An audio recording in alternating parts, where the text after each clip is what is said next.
Good morning and welcome to another Tuesday tour. It's John Sautter and April Hollider behind the camera from your Purdue Alumni Association. And our topic this morning is Freshman Move-In Day. Something we kind of all have in common. You may remember back to that day when you arrived on campus that very first time. It's happening today. And so we're located between McCutcheon and Harrison Hall, and Freshman Move-In is starting. It just started about an hour ago, and the day is early as the parents are arriving and unloading carts. I should tell you that this is a recording, and so it's on Monday. This will be playing on Tuesday. Classes actually start next Monday, the 19th. So here we go again. Purdue's 101st year is just about to start. So we wanted to talk a little bit about that move-in experience, all the way back to when it began up into today, what it looks like and how coordinated it is. So if I take you way back then, actually the biggest challenge back in the early days was getting to campus. And so we start with, this is how the students were arriving on the locomotive. As April said, you know, it's great. Boilermakers were arriving on a Boilermaker train. No better way to become a Boilermaker than that. This is actually 5th Street in Lafayette. Just getting here was part of the problem. Most of the transportation was horse and buggy back in the early days, but then you had to get to campus. And of course, back then you had about one suitcase or a trunk perhaps that you had to worry about. One suitcase, maybe two, but your belongings basically came very simplified. But then you had to get to campus. And here's what it looked like in the 20s. So here's a trolley, actually on State Street Hill. You can see the courthouse. XXX should be about right here. So folks jumped on the trolley with their one suitcase or their trunk, made their way to campus to live in the different housing units then. Or it even got better as you got into the 1940s and you took the bus. And so here's a bus coming up State Street Hill as you made your way to campus. Now we had cars, quite a few cars, and so getting to campus to your location. And back then you kind of arrived a few days before class. In fact, you registered for classes those first few days before classes started, so you had to get here early. And actually the halls back then, starting with Cary in the 20s, the Windsor complexes in the 30s, and all the way up till the 70s, were actually built with a trunk room. And this is a picture actually from today, the trunk and luggage storage space. So basically you would put your trunk or your suitcase in the room. At the end of the year you went down and got it, filled it up, and went on your merry way. So things were a little bit simpler back then in terms of belongings and all those sorts of things to campus. If we zip forward to the modern days meaning really kind of the 70s,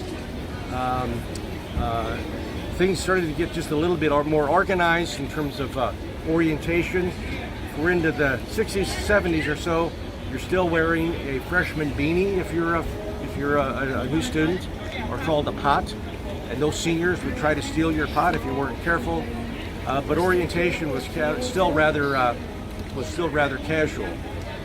These days, meaning starting around the mid-1990s, 1993 I think is when Boiler Gold Rush started.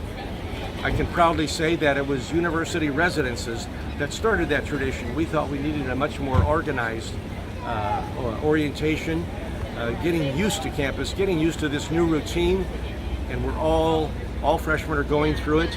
Our granddaughter is checking into Water Hall this afternoon, and I can tell you we're all a little bit nervous about that. It's that moving on experience that keeps parents and students kind of on their edge, but you know what? We kind of all survive it. These days the moving in is much more organized. You actually have a time assigned to you when you're supposed to arrive on campus. We have a lot of people helping out. I'll show those in just a minute. But even the process of getting a roommate. In the early days, you kind of showed up and met your roommate. We got in the 60s, 70s, and 80s. You could actually fill out a housing application and make requests for a roommate. You could actually fill out what you wanted in terms of a roommate. Having done that myself and assigned roommates, I can tell you that the most interesting one I had, a student wanted to be assigned with someone from the state of Florida, which I thought was a little unusual. So mid-semester I called him down and asked him about that, if it was working out. It was. He said, yeah. He said, I figured I'll go home at spring break with my roommate. He lives in Florida. What a great way to get down to Florida and have some place to stay. So there were a lot of motives back then. These days it's a little more sophisticated than that, and they actually ask them for specific, not many, but some specific questions. In fact, these days we have learning communities, and so quite often you're assigned to learning communities. Research has shown that if you house like majors together, that they're going to do better. They can have speakers and instructors come out, and it really does assure academic progress. And so those are quite prolific among all the halls. But when it comes to roommate questions, they ask such things as, are you tidy or messy? Are you an early riser or a night owl? Are you loud or quiet? Do you have a preference on visitors? Do you like to have visitors of the opposite sex or not? How about sharing items? Do you like to share items or not?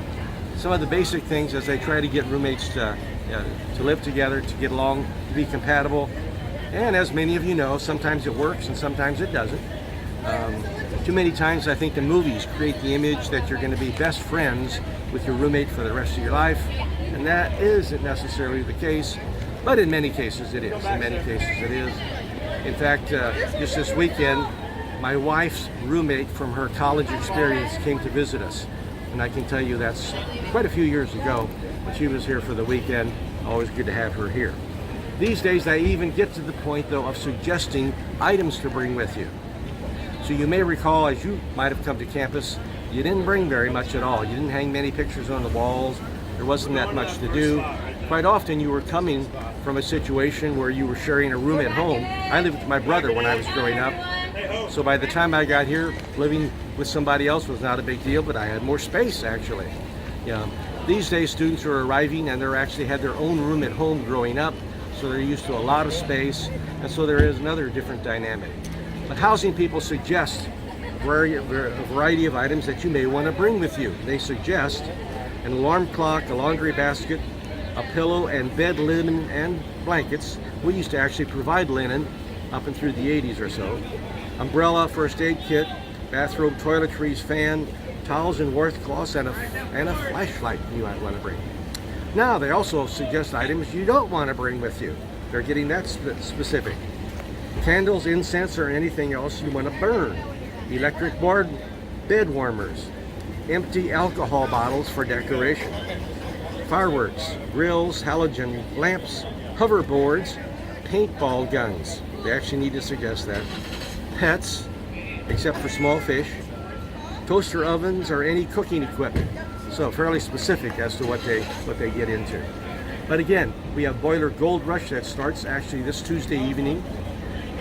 The president has his cap and gown on. They greet everybody in Mackey Arena, welcome them to the Purdue family. And there's 2 days of sessions from how to use the library, where is the library, things that are relative to diversity and alcohol use and stress, and how to study better, how to get along with people. All those things are actually talked about. They teach them the words to Hail Purdue. I quite often think we have more people today who know the words to Hail Purdue probably than in Purdue history, which is a good thing. And so it's just a great indoctrination of what's going on. But here you can see the moving experience anymore. And I understand these shirts are all color-coded. So the blue shirts are the resident assistants, residence hall counselors we used to call them, helping people park and get ready to move in. And then the yellow shirts are the Boiler Gold Rush leaders. These are the folks who help lead the students around. And perfect timing. And then the white shirts are actually the people who are helping take the belongings up to the rooms. So you can see, we'll get a little closer here. We'll walk up to the Harrison dock with April, getting closer. And you can see the process that it takes. In fact, we even have a sheriff, and we have police officers working. There's just a great hierarchy in terms of the way it's organized here. But we'll walk up to the dock and get an idea of what it looks like to be moving in. So the student center is a great example that anymore it's not just a suitcase or a trunk. It's grandma's old couch coming in, put in the room, because the students will elevate their beds and try to have more room, really trying to create the space they had at home with that much room, which is a little hard to do these days, but a lot of efforts are made. And so a lot of help in terms of getting the students' belongings up to their room so they can start setting it up. These days you can actually get a loft and loft your beds or have bunk beds if you want to. When my son moved in, we actually got 4x4s and 2x4s and actually drilled the holes and made it. So that is even streamlined today. Today you can actually apply for and have waiting for you a refrigerator and a microwave if you want, that sort of thing. All quite different, but all a part of move-in day. So that's from the beginning to the end. That's a little bit about what move-in day looks like. I suspect you have your own story. In fact, we would like to hear your story about move-in day, freshman move-in day. What it was like, meeting that roommate, how you got acclimated to campus. I think we can get some great stories if you want to send those in to us. So that's our Tuesday tour. We hope you've enjoyed it. We hope you've heard most of it. But April's going to put in closed captions, and you'll so be able to pick up everything we talked about today. And we'll see you again in a couple of weeks. And so on behalf of April and your Purdue Alumni Association, Dale Purdue.